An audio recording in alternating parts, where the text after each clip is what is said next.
After ng Let's Set Sail party, pumunta kami sa room namin para i-check kung ready na ba. And yes, meron na nga keycard, dyan yan nakalagay sa room number. Tapos yung luggage namin na deliver na rin. Deluxe ocean view with veranda, yung room na binook namin. And sa totoo lang, akala namin malaki siya based sa mga napapanood naming videos online.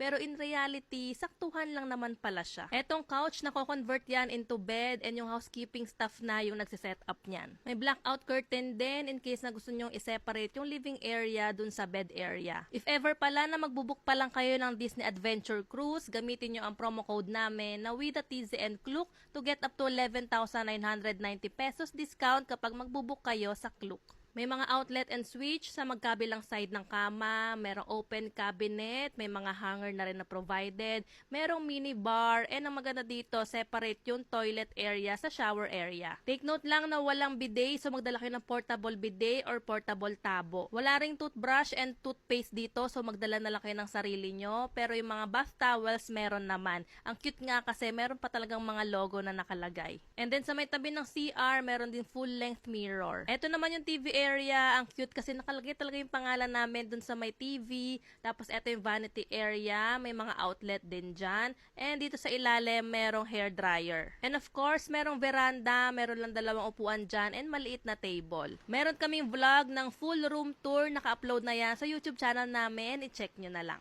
Nagpahinga lang kami saglit, tas pumunta na kami sa San Francisco Street kasi dito rin yung assembly station namin para dun sa assembly drill. Required lahat na mag-attend niyan and saglit lang naman niya matatapos din agad. After niyan, pumunta naman kami sa Oceaneer Club kasi sakto naka-open house sila. Kapag open house kasi, pwedeng pumasok ang mga adults. Kapag regular hours kasi, hindi pwedeng pumasok ang mga adults, as in kids lang talaga ang pwedeng pumasok dito. Check nyo sa YouTube channel namin, naka-upload na doon yung mga Disney Adventure vlogs namin. And kung hindi pa nakapag-subscribe, please subscribe na rin sa YouTube channel namin.